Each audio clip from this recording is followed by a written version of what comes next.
Ladies and gentlemen, so much welcome. Assalamu alaikum. Mukama yebazibwe bweza mwenanaja musizo kwanga mutulaba. Njagala babuuzako mu ngeri enjawulo ate nga mbagamba malidadi sana nyonnyo kasoba ng'oli bulungi nga bwakedde nga ate okyasobola okussa ate nga tolinako wakuluma. Kwata mu maaso weebaze Katonda eyakutonda oba weebaze omutonzi wo kubanga bantu bangi nnyo bafudde mu mbeera zino eza karantiini, bantu bangi nnyo embeera ebayinyize. Woba okyasobola okubanga gwe olina ekyokulya mu nnyumba yo, olina akasente ku simu yo, kwata mu maaso go webaze omutonzi omugambe nsiimye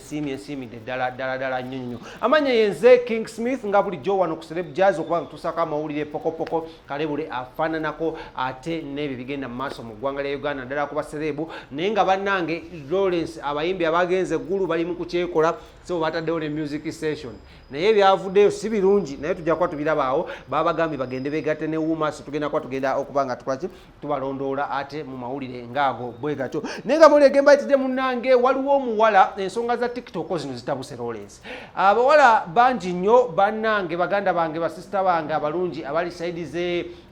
Omani, Katau, Raini, Dubai abali mu Middle East TikTok yo mwagikubye njagala tumirako ku Fibi waliwo omusoga akawala kali akasoga bakaita cash something njagala tumirako ku mwenene n'abali ku TikTok kyali wange yash popping kutumirako mu ngeri ey'enjawulo naye nga bannange kikino mukitadde ku level ndala era ku level ey'enjawulo enyenyenyo naye nga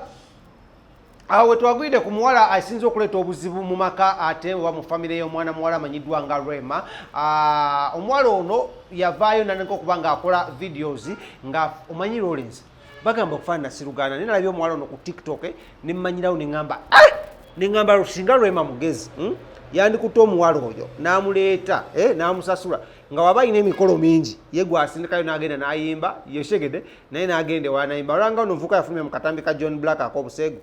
akobwe kati so omuwala ono aleese obuzibu bunene nnyo eri bafanzi ba Rema ne family ya Rema. Reason being omuwala ono engeri gyafaananamu Rema ennyo nga gyenkomeza yavuddeyo naneko okubanga akola bu video ng'ali ne Dr. Hamza okimanyi ku TikTok kisoboka okwate n'otekayo okyegede omuntu wo ne oba bazita duet ebintu bya TikTok ebyo sibimanyi nnyo naye omuwala ono munnange oluvannyuma lw'okuvayo n'akola ka video ng'afaanana Rema ate nga tasobola kubeera nga asiye Rema yavuddeyo nga tasobola kukikkiriza kubanga yagambye oh my god okimanyi Lawrence omuwala alina ne dimpo eneya Rema okimanyi eside zeno ennene nnyo the chick faanananizi Rema era simanyi na Rema wagenda kikola so ka video akasinze okutrendinga era mu abena abali ku TikTok mugendeko mu kanoonya omuwala yakoze video ng'oyinza okugamba ali ne Dr. Hamza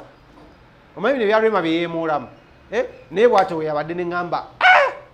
ono mwana akikola atya so mumbeera ng'ezo njagala shouting out eri mwenabina ba TikTok abakabi nga bagenda mu maaso okulaba muno mukola ebintu eby'amaanyi ennyo n'ebintu ebigenda mu maaso nga bitunda eggwanga lyammwe n'okuyimusa eggwanga lyammwe man thumbs up to you mwebale nnyo okulaba ekyo kino mukiteeka ku level ku level eddako naye nga sookawukabe njagala okwebaza abaana abali ku TikTok nga mupushinga ennyimba z'abayimbi nalabye abaana waliwo omuwala bamuyita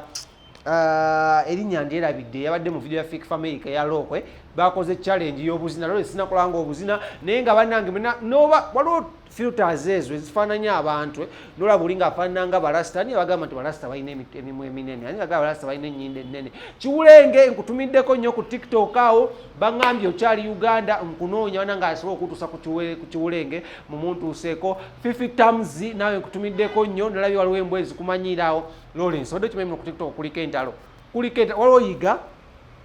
alina olutalo ne simanya Sekadama waliwo ne gayi bamuyita Derek wa radio entalo ziri okwo banna entalo z'oku TikTok zitaami zikutte waggulu ne wansi munansensekamu abayimbi baffe yaffe tugenda bakolera ki abaana ba TikTok bannange lwaki temutuleka nagenda ku TikTok okwo nga sibitegeera bulungi paka nakati sinabitegeera olina ŋŋamba ojja bitegeera mpolampola kyali wange yashipopi yaŋŋamba Smith bino ebintu ojja bitegeera mpolampola ne mugamba naye baserebu benda beno bakamiliyoni bapalaso nga ku TikTok si baserebu naŋŋamba eri TikTok baaba yanjawulo omukko okyegede olina kwefuula fane olina kubeera comedian olina kukola bintu bantu kwaki batalaba so Rema Namakula tannakikkiriza mpaka nakati oba omuwala ono kituufu yadde ne Dr. Hamza oba just yabigase bugasi ku TikTok naye ng'embeera bwezito bwe ziri tujja kwongera okuba nga tunoonyerezaako naye nga mwenna bali ku TikTok mbatumiddeko nnyo ne mu following ku TikTok kwendi ndiko nga 1 King Smith 10NE King Smith bwente bwendiko wali ku TikTok so mugende maaso kwanga mu followinga ate nja kubamba kuleetera ebintu bira bingi nnyo